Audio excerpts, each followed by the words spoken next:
Yo, what's going on, everybody? It's Blobfish Bandit. Welcome back to my videos. Today we got Magic the Gathering Arena again. This is an update video to my Tifa Lockhart deck in honor of my first playthrough of Final Fantasy VII, the remake. So I'm going to be uploading those playthroughs. Forewarning though, the last about 15 minutes of that video, my headphones about exploded. So I'm using this scam caller headset. And this is my replacement until about 3 days. I get a brand new headset. It's going to work fine. But all my audio from today's video on Magic that I recorded and the last 15 minutes of that playthrough of my first episode of Final Fantasy VII Remake was gone. Once it exploded, all my audio just shut off. You can still hear the game audio, but it majorly impacted my Magic video today because I played 5 matches for y'all with this deck just to show like how consistent it can be, and even a bad match or so just to show you like some struggles the deck might have. But unfortunately, all my live audio got wrecked, so I'm redoing the intro to what the deck does, the update, and yeah, I'll just kind of overlay my voice on the decisions I made and what I was thinking at the time, and just kind of explain the deck in the matches. I'll just redub. So, without further ado, I'm not going to explain too crazy much on the card specifically what they do, because I've already explained it in the past, and I'm sure you guys know. We got 4 Tifas, obviously, 4 Land Elves. This is a good mana value. It helps us get Tifa out early, and we can get that turn 3 wombo combo Exodia play where we just win on turn 3. And to do that, we also need our buff cards. So I got 2 Titanic Growth. I don't like to overdo Titanic Growth because Giant Growth gets there just as good and cheaper. So most of my games I've played, this is why it's more consistent. I do keep this in there just for that wombo combo, along with Glimpse the Core. I just put 2 in there because you get an extra land on the battlefield to trigger a possible 3rd Tifa doubling, including Mossborn Hydra as well, because all of these work for him as well. Bristly Bill, once again. Saza Chocobo, once again. They're all pretty self-explanatory. These are our backup plan. It's a Tifa-themed deck, so I always want Tifa because she's fun. But at the end of the day, you gotta have at least one more backup plan. So Saza Chocobo you can win off of solely. I've done that a lot in my plays off video. Bristly Bill is just a good overall card anyway, and he's a very high value target that the opponent wants to try to get rid of. So you can also use him as a decoy sometimes. In some cases, get him to waste removal before you play your like Rogue Mossborn or Tifa. And then Mossborn Hydra, obviously, just big dude number 2 right there with Tifa. Sometimes you even want to do him over Tifa if it gets too late into the game, obviously. Along with that, we have protection spells like Snakeskin Veil. He gets the counters and the hexproof. And we got the Royal Treatment. This one's newer in the deck as well. This one also gives Ward 1 to the creature with this Royal token and hexproof, so pretty great. And then I have 4 Fabled Passage, 4 Escape Tunnels, and the rest are Forest.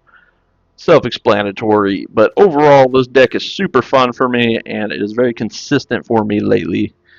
And yeah, it's just my favorite standard deck currently. This is the Mono Green updated version of my Tifa deck.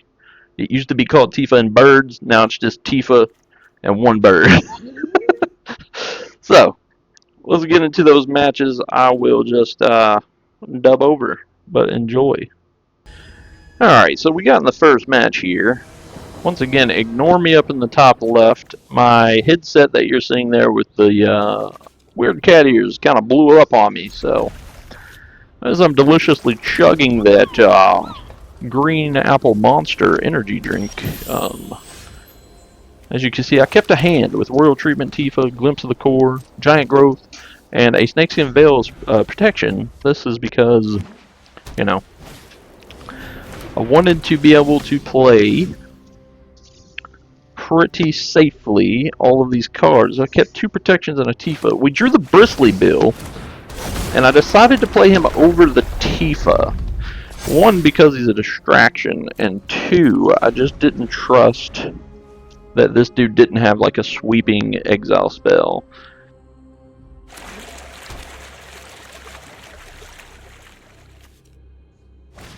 And then there was that one.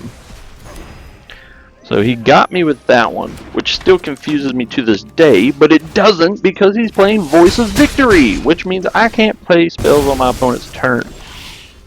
So that was another reason to play Bristly on first, because that means he would waste at least 1 spell, which actually kind of, you know, helps me here, because now I know he does have removal threats, because I've fought some white decks that don't even run some removal except for the wild one.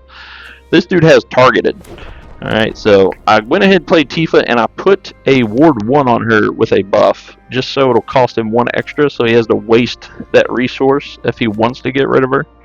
This was kind of a, you know, last ditch kind of effort here, because I knew he was going to begin mobilizing my face off. And he plays his dog, his good boy. But, yeah, I ain't blocking that army. So, what happens next is what our game plan was meant for. So I'm going to Giant Growth Tifa. I'm going to do it again.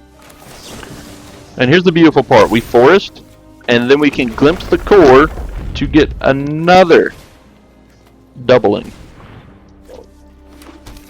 So it wasn't turn 3, but we got a 32 Tifa to pull this game around. And as you can see, I was quite happy in the top left. Well, yeah. That'll do, Bear. That'll do. Alright, now. I loaded in, I saw this hand, and I was going to go first. So I had Landfall Elves and Tifa and a Mossborn. No protection, though, but I decided to keep it because it could end up being a very nice victory on our hands if everything goes correctly. But I kind of rolled the dice on this one with no protection, so we'll see how it goes. I'll start with a land and a Land War, obviously. I kind of said YOLO, if he kills the Land War, he kills it. That's what you kind of got to do with these decks. So no problem there. Now I realize he's playing some sort of white jack, so the threat of exile is still there. So I'm going to throw out the Tifa, but nervously, because I don't have protection, as I said. But I do have a good setup for next turn.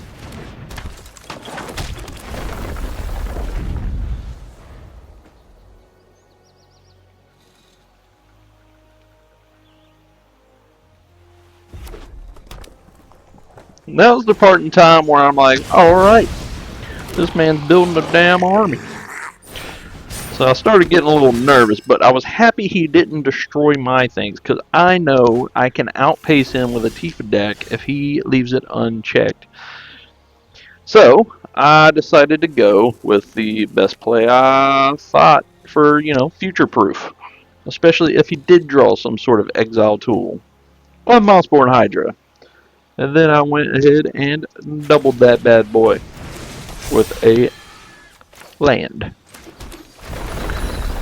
I decided to refrain from using the Fabled yet, just in case next turn I draw some sort of buff. That was what I was thinking at this moment.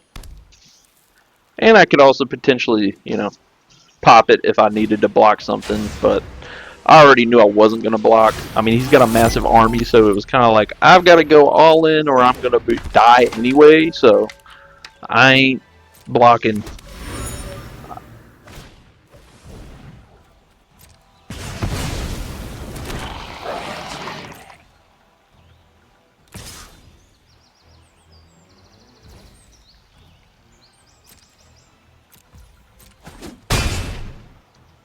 Alright, it's our turn. Now, I was pretty happy because I got a counter I could use, so I decided to just say F it because I was going to die next turn, I believe, if I just left it unchecked. So I just went ham. Alright, so let's Let's go and buff. I was just trying to think which one I wanted, but Mossborn was the clear decision on this time. You know what I'm saying? And then I just started, buffing everything. So we have 3 possible goings here, and this is the exact reason I saved my fabled passage for this turn. So then I could get a 3rd doubling. And this is the beautiful thing. I don't even know if it mattered if he blocked everything. But here we go. 24-24, 8-2, and a 1-1. I could have swung with the 1-1, but once again, I wasn't expecting to actually get through.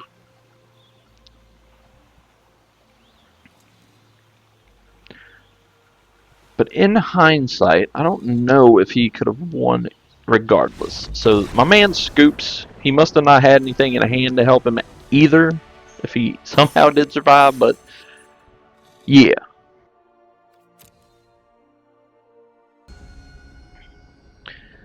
Alright, now we're going to our 3rd match. And here, as you can see, I had a really clean hand. I was only missing a Land War Elf and a Fetch Land to make this like a turn 3 wombo combo, but we decided to keep it. Even though the opponent went first, we could slow roll this one. That has enough firepower in that hand for forever. So I went with it, hoping to draw some more Fetch Lands in the future and whatnot. But yeah, let's get into it. I did get a little nervous seeing that white-black land because, black and white exile and removal spells out the butt sometimes. And then I saw the blue, and that was soul-crushing because I already knew I was in for a rough one. This man was probably playing a control-y style deck.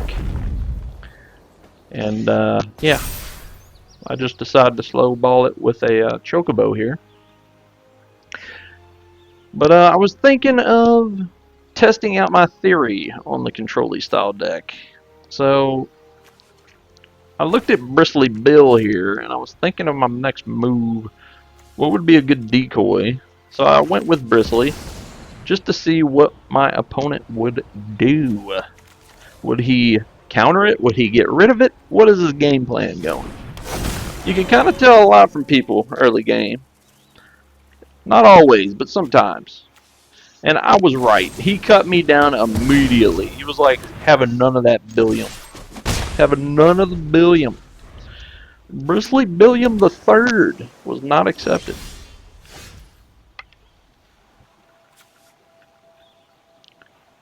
As you can see in the top left, I am going on a tangent about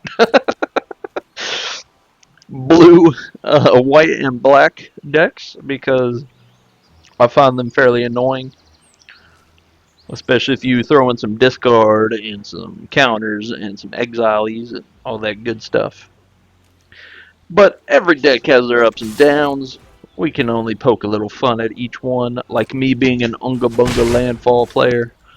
I just swing face and pray. So it is what it is. We all have our ups and downs.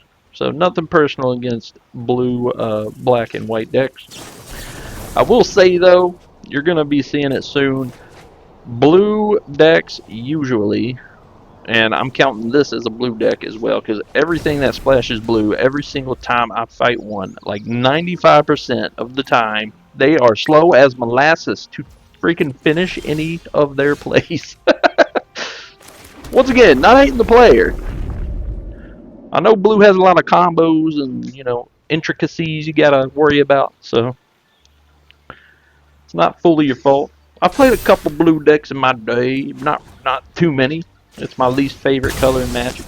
Sue me. But I have played my fair share, and it is quite pondering, I say that because of the card, and inside joke with all my good buddies there. Anyway, I played the Escape Tunnel, trying to buff my Chocobo to see what we do. See if he tries to kill the Chocobo before it starts climbing too big. See what his brain is working with here. So I just get him up to 3-4 and just decide to swing. maintaining a royal treatment and a snakeskin veil. And sure enough, he did try to destroy it. So I decided to just snakeskin my chocobo and smack him with a fat 4 damage.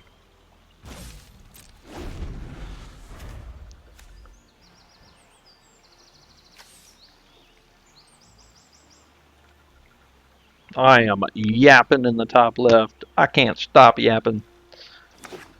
But it does tickle my fancy every time I use a protection spell on one of my landfall creatures. I don't know why. It's like the primal instinct in my brain is just like, yes, protect. But then I saw the temporary lockdown and I knew I was in for a rough ride. Because whenever there's one, there's usually many in the deck, and I'm just like, ew. Because I have no protection against that. Wide spells, pretty brutal. I did decide to play Tifa here. Just hope my royal treatment was enough because I was, you know, getting a little tired of waiting around. I'm like, alright, it's time to commit. He's wasted a few destructions. He's even discarded a Get Lost over there in the graveyard. I was feeling alright. But I was talking here about if this was a best of 3 deck, I could have a sideboard where I could play like the 3-drop spells in green and all that destroy target enchantments and all that good stuff. So if you want to make this deck in the best of 3, and I might possibly make another video on that at some point in the future, who knows. Definitely add sideboard cards focusing on destroying enchantments and such, because that's one of our biggest weaknesses of this deck. But we'll talk about the weaknesses a bit more of the deck and the strengths of the deck at the end of the video. So if you want to skip to that at some point, you can. Or if you want to sit and enjoy the ride, go for it. But here I decided to go Titanic Growth and just go for a swing. He said, hell nah, negated it. And once again, I started going on a blue rant up at the top left. It's not a serious rant. I'm not that jaded. Even though I am, but I'm not. So I just decided to change plans. Play another Mossborn. Because I was figuring, alright, he can't have 1,000 removals. He's only got 4 more cards in his hand. You're going to have to decide between Tifa and the Mossborn Hydra. And then I just swing with a 2/2 Tifa.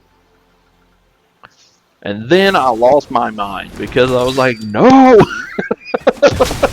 He countered the Tifa.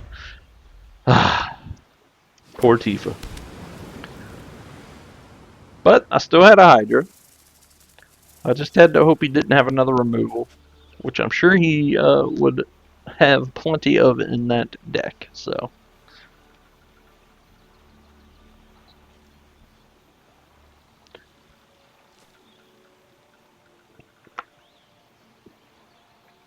Once again, I would like to discuss how slow blue players are, and then he didn't do anything. So it is now my turn. I decide to quickly end after attacking, or rather not end, but play the Mossborn Hydra, then end. Excuse me. That way he has even more to try and get rid of. He has to really commit to casting spells from his hand, but I have 2 royal treatments. However, he drew 3 cards and discarded 1. This son of a gun did it. He drew more cards. That is one great thing about blue. You never run out of cards. So I was kind of sweating in my hat there, trying to figure out if he was about ready to lay the smackdown on my candy ass or not. Because usually, you know, these green landfall decks don't have the gas in the tank to make it super far into a match like this. This is one of those good examples of never giving up and just keep going at the game. And you never know what's going to happen. You can always come back. And this is another good example of a time where we just, you know, couldn't get an early one, so we had to try and adjust for the later game. And as you can see, he's got a board presence now, so I was pretty proud of him. He wasn't just countering everything and destroying stuff. But he was starting to outpace me in land and everything, so I was still getting nervous. I decided to say screw it, and yeah, I used a little treatment on one of my hydras because I was hoping to get a land, and I got a land indeed. So that kind of helped me here, and I'm glad I buffed him slightly, gave him a ward. Royal Treatment's a great card for that as well. Make them waste that extra mana. But yeah, I decided to go ahead and get my forest, just buff them up as best I can. So now I had a 4/4 and a 5/5 here.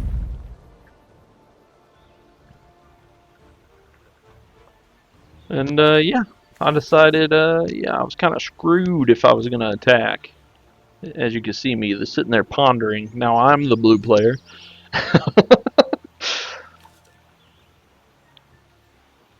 Trying to think of a way out of this, but even if I buffed with Royal Treatment, it wouldn't work. So he could just block with all of his creatures there and murder my Hydra, which was the only thing keeping me alive. And then for some reason, the opponent decided to back off and jump out the window. All right. It was also here where I talk about my rank a bit. It's still the fresh season for me. I haven't gotten to play as much in the new season, just like the last season. I'm a couple seasons behind now, but I'm going to try my best to climb up. I've been playing a lot of the decks in like unranked just for variety. Now I'm finally I'm starting to pick up ranked again because there's a little more variety in decks in ranked at the moment. Because before the update, it was just straight mono red and is it prowess and all that good stuff. But now, because of those bans, we're in it. Anyway, the next match started. Now that I'm rambling, and yeah, this was an interesting hand. This is a good example of when you should mulligan. So I decided to keep this. I just wanted to see, one, if we could even pull this off, and two, if we didn't, it's a great example of why you should mulligan, when you should mulligan, and what your target cards are, which, once again, we'll go into later at the end of the video on the strengths and weaknesses of the deck. But as you can see, we're kind of starting out hot, but will it pay off? Who knows? Because we have no other creatures. And they're playing white-black.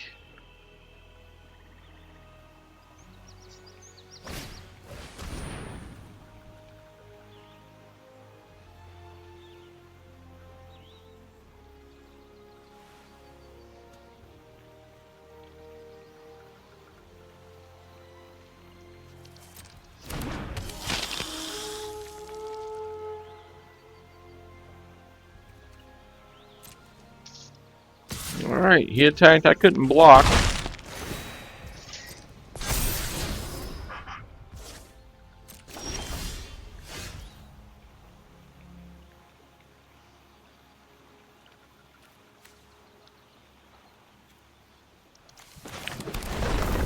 Now at this point I was still kind of like, alright, well I still don't have any other threats on board, and I just have 2 giant growths. I drew a glimpse of the core.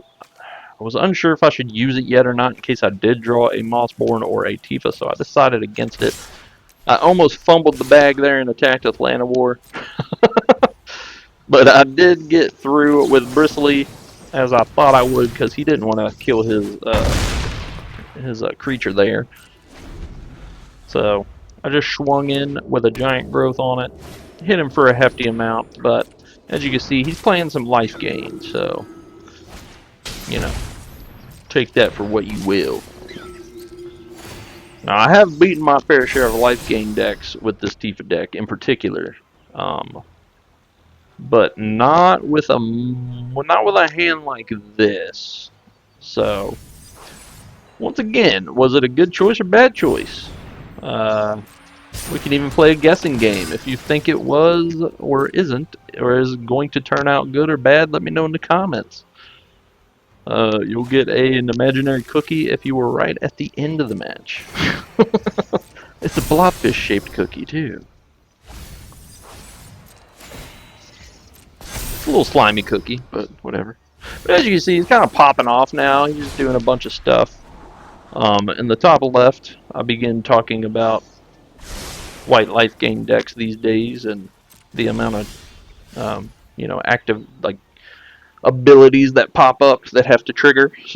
It's pretty funny to me because you get like 1,000 tokens or life gain triggers, and it's just pretty neat, but also scary and annoying at the same time. It's like a triple threat of coolness, but also lameness.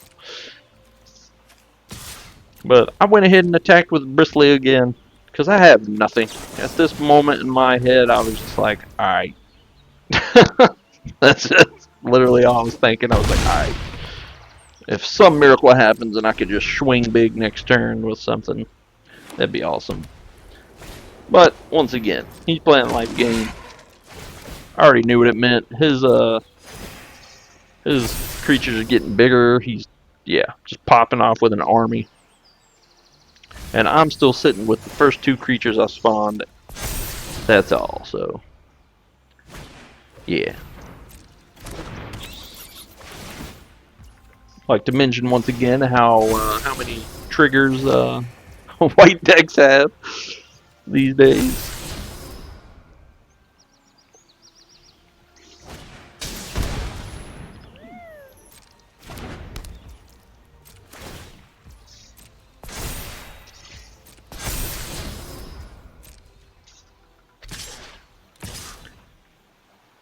And right around here, he just starts swinging at me in the face. He's trying to decide what to swing with, and he committed. Kind of scary. I just ate it because I was already in the impression of, it would take some sort of crazy miracle for me to pull this through. In the top left, I'm sitting there like, so many triggers. Just let me have my turn. I was hovering over the concede button. I was honestly like, alright, maybe I should just save the next 5 minutes so he doesn't have 1,000 more triggers. But I wanted to play a few more cards. So I thought, why not? I also wanted to see what I would draw. So in the end, I just kind of buffed everything. And bada bing, bada boom. I conceded. There was nothing left to do. Good example of a loss with this deck. Alright. Now, this is our final match.